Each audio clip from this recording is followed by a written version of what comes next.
আসসালামু আলাইকুম। 5 তারিখ বাংলাদেশ স্বাধীন হয়েছে। সেই স্বাধীনতার পেছনে কিছু সুনির্দিষ্ট কারণ ছিল। জাতি একটা জায়গায় একমত হয়েছিলেন যে কয়েকটা ঘটনা এই জায়গাগুলো ঠিক করতেই হবে। সেটার মধ্যে সবচেয়ে বড় হচ্ছে ভারতকে এই দেশ থেকে বিতাড়িত করতে হবে। শেখ মুজিব আওয়ামী লীগ এইটার নামে এই দেশে আর রাজনীতি করা যাবে না। যেই কারণেই 5 তারিখের পরপরই জনগণ যেখানে শেখ মুজিবের ছবি পেয়েছে, আওয়ামী লীগের ছবি পেয়েছে, পোস্টার পেয়েছে, সেগুলো সব ধ্বংস করেছে।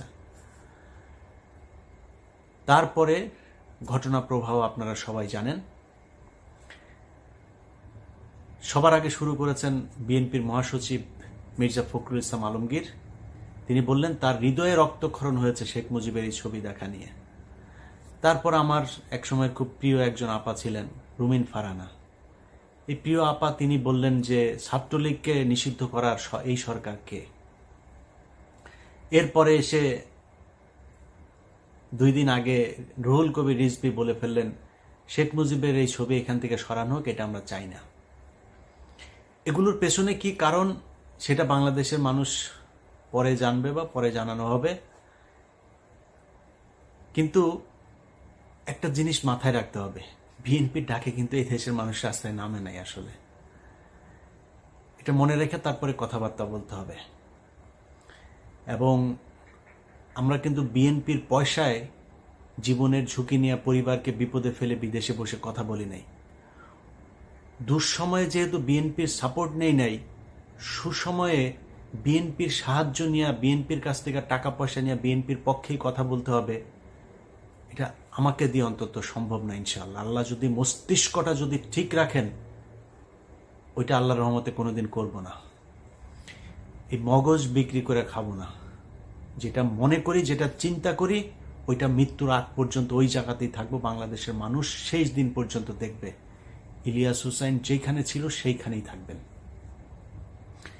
অতএব আপনারা যদি মনে করেন ভারতের পক্ষে থাকবেন, আওয়ামী লীগের পক্ষে থেকে তারপরে আপনারা রাজনীতি করবেন, 2001 থেকে 5 পর্যন্ত আসলে এত বিশাল ভালো কিছু করেন নাই। সরি, আমার একদম এইভাবে বলতে ইচ্ছা করে নাই, কিন্তু বলে ফেললাম।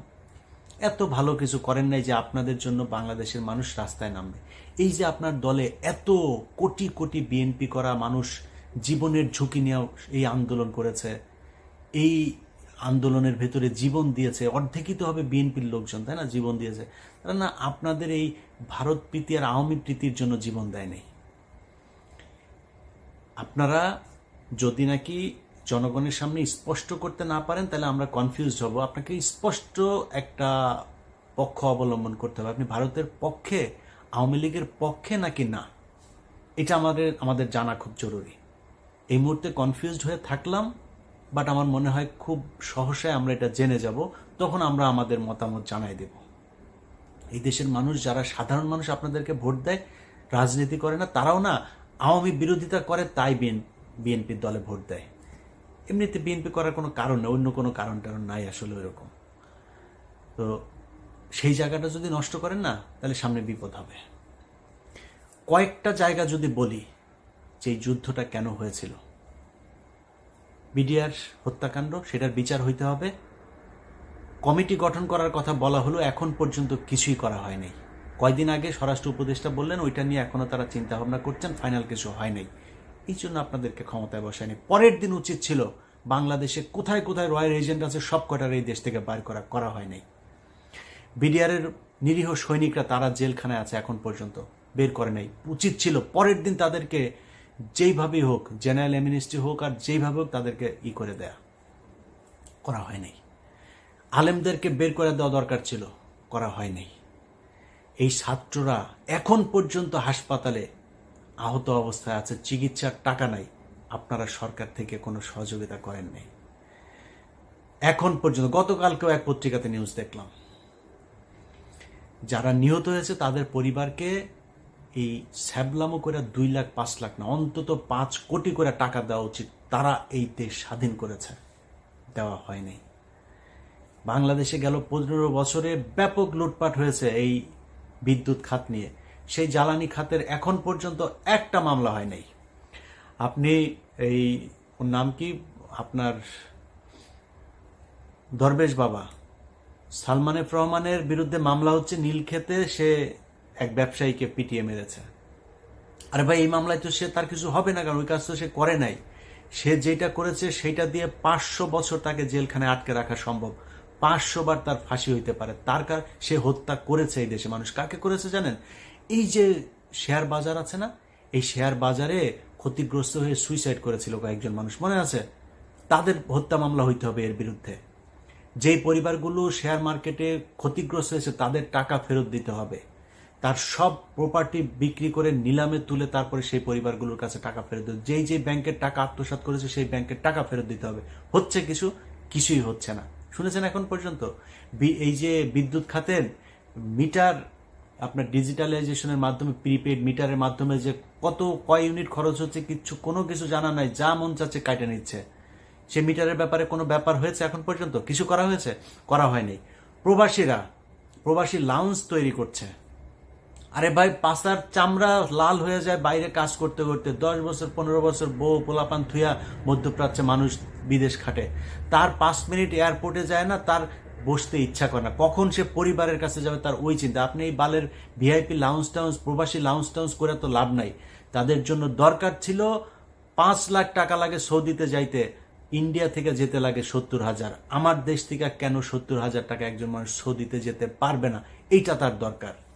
একজন মানুষ বিদেশ যেতে চায়, তার পাসপোর্ট করতে কি কি সমস্যা হয় সেই সমস্যার সমাধান করেন। তার বিদেশ যেতে লোন দরকার, যেটা শ্রীলঙ্কা, নেপাল এইসব দেশগুলো করে, তার লোনের ব্যবস্থা করেন, বিদেশ পাঠানোর ব্যবস্থা করেন, মানুষ কাজ করে আপনাকে টাকা দিবে। এই প্রবাসীদের ব্যাপক অবদান আছে, সেই মানুষগুলির পাশে আপনারা এখন পর্যন্ত দাঁড়াইতে পারেন নাই। অতএব বটম লাইন হচ্ছে, এই সরকার একটা ব্যর্থ সরকার, কিচ্ছু করতে পারেন নাই। সবশেষ যেই কাজটা করেছেন মোস্তফা সরোয়ার ফারুকীর এখানে নিয়ে এসে, যেই মানুষরা এই দেশে জীবন দিয়েছে, যে আলেমরা রাস্তায় নেমে এসেছিল 5 তারিখে, সেই আলেমদের মধ্যে থেকে 5 জনকে আপনারা ধরে নিয়ে গিয়েছেন এটার প্রতিবাদ করায়। মোস্তফা সরোয়ার ফারুকীর সংস্কৃতি মন্ত্রণালয় এখন এত কিছু করার এত প্রয়োজন পড়ে নাই। এখন পর্যন্ত মানুষ খাবারের টাকা নাই, মানুষের জিনিসপত্রের দাম হু হু করে বাড়ছে, সিন্ডিকেট ভাঙতে পারেন নাই।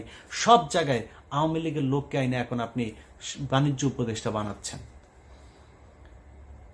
এই জন্য তারা জীবন দিয়েছিল? এই জন্য তাদের কোনো জায়গার মধ্যে আপনি ব্যবস্থা নিচ্ছেন না, আওয়ামী লীগের লোকজনকে এনে এনে তারপরে বসাচ্ছেন, মুজিব প্রেমীকে এনে তারপরে আপনি উপদেষ্টা বানাচ্ছেন। এই জন্য বাংলাদেশের মানুষ আপনাদেরকে কি করেছিল? 2 জন মানুষ আছে, একজন নাহিদ, একজন আসিফ, এই 2 জনকে উপদেষ্টা বানানো হয়েছে। আরেকজন মাহফুজ আলম ছিল প্রধান উপদেষ্টার বিশেষ সহকারী, তাকে এনে উপদেষ্টা বানানো হয়েছে। আপনার মনে হয় এটা তার জন্য প্রমোশন? তাকে ওইখান থেকে সরিয়ে দেওয়া হয়েছে যাতে এই আসিফ নজরুল গং, যারা প্রথম আলোর গং, তারা এই ডক্টর মোহাম্মদ ইউনূসের কান ভারী করতে পারে। কারণ ইউনূস তো যেটা সত্য কথা, সে তো বাংলাদেশের কোনো কিছু চিনে না, বাংলাদেশের মানুষকে সে ঠিক মতো চিনেও না, সারা জীবন ছিল বাইরে বাইরে। সো তাকে কেন রাখা হয়েছে? যেহেতু উনি সবার কাছে সমাদৃত, আন্তর্জাতিকভাবে আমাদের এখন টাকার ক্রাইসিস আছে, রিজার্ভ ক্রাইসিস আছে, তাকে দিয়ে আমরা বিদেশের সাথে লবিংগুলো করতে পারি, এই জন্য তাকে বসানো, সবাই মেনেও নিয়েছে। কিন্তু তাকে দিয়ে এখন যে এই যে প্রথম আলো সহ বিভিন্ন জায়গার এই যে যারা প্রোডাক্ট, এই প্রোডাক্টগুলোকে বসানো হচ্ছে। আপনি দেখেন ডেইলি স্টারের এই যে সাবেক ডেইলি স্টারের প্রোডাক্ট আকবর হোসেন বিবিসির, তাকে বানানো হয়েছে লন্ডনের প্রেস মিনিস্টার। ওয়াশিংটনের বানানো হয়েছে গোলাম মর্তুজা। এই গোলাম মর্তুজার কথা ভুলে গিয়েছি আমরা। 2018 সালে নির্বাচন পর্যন্ত সে যেইভাবে ন্যাকেডভাবে ন্যাংটা হইয়া তারপরে আওয়ামী লীগের পক্ষপাতিত্ব করেছিল, 18 নির্বাচনের পরে সে চুপ। তাকে সুশীল বানায় এনে বসানো হইল কোথায়? ডেইলি স্টারে। সে আওয়ামী লীগের বিরুদ্ধে কথা বলে, এগুলো আমরা বুঝি না? এগুলো রয়ের প্ল্যান বি এর অংশ। তাদেরকে এখন এই জায়গায় নিয়ে বসানো হচ্ছে। অতএব যারা যারা মনে করছেন যে বাংলাদেশ স্বাধীন হয়ে গিয়েছে এবং এদেরকে দিয়ে ভালো কিছু সম্ভব, আমি আপনাদেরকে গ্যারান্টি দিয়ে বলে রাখলাম যে এই যারা উপদেষ্টা হয়েছে তাদের ব্যাপারে আপনাদেরকে ব্যবস্থা নিতে হবে। তাদের বিরুদ্ধে যদি প্রয়োজন হয় তাহলে মাঠে নামতে হবে, মাঠে নেমে তাদের ব্যাপারে, তাদের বিরুদ্ধে আবার ফের যুদ্ধের ডাক দিতে হবে। আমি মনে করি যারা ছাত্র আছে, ছাত্রদের থেকে আরও বেশি প্রতিনিধি উপদেষ্টা পরিষদে যেতে হবে, যারা জীবন দিয়েছে, যারা ওই সময়, আমরা এখন শুধু 2জন উপদেষ্টাকে বাইরে দেখছি, বাকি উপদেষ্টারা নাই। তারা তো জীবন দিতে এসেছিল, তারা কোথায়? তাদেরকে এনে উপদেষ্টা বানাতে হবে। ডক্টর কনক সারোয়ার, পিনাকি ভট্টাচার্য, তাদেরকে উপদেষ্টা বানাইতে হবে। মানে আমার নামটা আমি বললাম না, কারণ হয়েছে যে আপনারা আবার মনে করেন না যে আমি আমারটা মানে আমি হইতে চাই এই জন্য আমারটা আবার আরেকজন বলবে, এই জন্য না, আমারটা বলে রাখি। এটা হচ্ছে আমি আপাতত দেশে যাচ্ছি না, এই কারণে আমার কোনো উপদেষ্টা হওয়ার যোগ্যতাও যদিও আমার নাই, বা কোনো পদে দিতে চাইলেও আমি সরকারের কোনো পদে যাব না, এই সরকারের কোনো সুযোগ সুবিধা আমি নিব না। সো আমি যাচ্ছি না আর কি। যে কারণে আমার মনে হয় এই মুহূর্তে একজন মানুষ আছে, আসিফ মাহতাব থেকে শুরু করে এই ডক্টর কনক সারোয়ার, পিনাকি ভট্টাচার্য সহ যারা ওই সংগ্রামে সরাসরি সরকারের বিরোধিতা করেছে, যারা জীবন বাজি রেখেছে, নিজেকে বিপদে ফেলেছে, তাদেরকে উপদেষ্টা পরিষদে আনতে হবে। আর এই বুইরা খাটাসের বাচ্চাগুলো যেগুলো আছে এখন উপদেষ্টা, এদের মধ্যে কেউ কেউ যদি জ্ঞানী থাকে বা আমলা টামলা তো কিছু লাগবে, ওদেরকে পরামর্শক হিসাবে রাখলে রাখা যাইতে পারে। এর বাইরে জায়গা ছেড়ে দিতে হবে যুবকদের সামনে, কারণ এই যুবকরা তারা এই দেশ স্বাধীন করেছে। আপনার যদি কোনো কিছু পরামর্শ দেওয়ার থাকা, আপনি অ্যাডভাইজার হিসাবে থাকেন, ওই উপদেষ্টার অ্যাডভাইজার, আপনি সরাসরি উপদেষ্টা হইতে পারবেন। কারণ এই বুড়ার বাচ্চাগুলো একটা আজ পর্যন্ত কোনোদিন এই 15 বছরের শাসন আমলে একটা হাঁচি দেয়নি। একমাত্র ডক্টর মোহাম্মদ ইউনূস, তার বিরুদ্ধে তাও শেখ হাসিনা মামলা করেছিল, তাই তার সাথে ব্যক্তিগত বিরোধ ছিল, এছাড়াও শেখ হাসিনার সাথে তার কোনো সমস্যা ছিল না। বাকিগুলো যেগুলো আছে তাদের সাথে কোনো সমস্যাই ছিল না, বরং বেশিরভাগই এই শেখ হাসিনার কথা শুনে তারপরে তারা কাজ করেছে। অতএব তারা উপদেষ্টা হবে কিসের জন্য? উপদেষ্টা যারা জীবন দিতে চেয়েছে তারা হবে, যারা স্বাধীন করেছে তারা হবে। অতএব একদম আমাদের বক্তব্য স্পষ্ট, এই জায়গা যতক্ষণ পর্যন্ত ঠিক না করা হবে ততক্ষণ পর্যন্ত যুদ্ধ চলতে থাকবে। এবং গত এই 2-3 দিনের যে অবস্থা, তাতে প্রকাশ্যে বলে রাখলাম, আমরা এখন থেকে আবারও বিপ্লবী। এই সরকারের কোনো কাজে কোনো ধরনের সহযোগিতা আমরা আর করতে চাই না। আমরা সব কিছুতে তাদের বিরোধিতা করতে চাই, যতক্ষণ পর্যন্ত না এই উপদেষ্টা ফারুকী, বশির সহ যারা আওয়ামী লেসপেন্সার যারা আছে তাদেরকে বাদ দিতে হবে, এবং ছাত্রদেরকে ডক্টর কনক সারোয়ার, পিনাকি সহ ছাত্রদের থেকে কয়েকজন প্রতিনিধিকে সেখানে নিতে হবে, এবং মাহফুজ আলমকে আবার ফের প্রধানমন্ত্রীর বিশেষ সহকারী হিসেবেই নিতে হবে, এবং নাহিদ এবং আসিফ তাদেরকে আরও ক্ষমতা দিতে হবে, তারা যেন সংখ্যা লঘু হয়ে না থাকে। আসিফকে আমরা দেখেছি একমাত্র সবচাইতে বেশি তিনি ভোকাল ছিলেন এই শেখ মুজিবের ছবি টবি এগুলো সরানোর ব্যাপারে, তাকে কর্নার করে রাখা হয়েছে। তাকে আরও ক্ষমতা, যেই সব ইয়েগুলোতে আছে, সেটা হতে পারে স্বরাষ্ট্র, হতে পারে অন্য এই ধরনের প্রভাবশালী কোনো একটা ইয়েতে তাকে দিতে হবে। আগেই বলেছি যে এদেরকে দিয়ে যদি মনে করেন এদের হয়তো অভিজ্ঞতা নাই, অভিজ্ঞতার জন্য পাশে তাদের ইয়ে থাকুক, কিন্তু মূল পদে তাদেরকেই থাকতে হবে। এটা আমাদের বক্তব্য। এবং আমি হাসনাত এবং ঝার্জিস তারা যে আন্দোলনের ডাক দিয়েছে, আবারও সে আন্দোলনের সাথে একাত্মতা ঘোষণা করছি, এবং বাংলাদেশের মানুষের কাছে আমাদের অনুরোধ থাকবে, তারা যখন যেটার ব্যাপারে আপনাদেরকে বলবে, আপনারা বাংলাদেশের জনগণ তাদের পাশে থাকবেন, কারণ আপনাদের সরকার এটা না। এরা আবারও ভারতের সেই কুচক্রী মহলকে এই উপদেষ্টা মণ্ডলীতে ঢুকিয়ে, তারপরে আপনি ফারুকের অবস্থাটা শুধু দেখেন। ফারুকি ফারাজ নামের যে সিনেমা তিনি করেছিলেন সরাসরি ভারতের টাকায়, এবং সেই সিনেমাটা মুক্তি পেয়েছে আগে ভারতে, বাংলাদেশে মুক্তি পেতে দেওয়া হয়নি। তারপরে ভারতে অনেক সমালোচনার পরে দাড়ি টুপিকে বিকৃতভাবে উপস্থাপন করা হয়েছে, এবং তার বিভিন্ন নাটক সিনেমাগুলোতে এই পর্যন্ত এই দাড়ি টুপির পেছনে দাঁড়িয়ে একদম 24/7 গাঁজা খাওয়া একটা ছেলে হচ্ছে এই লোকটা, এই যে ফারুকি।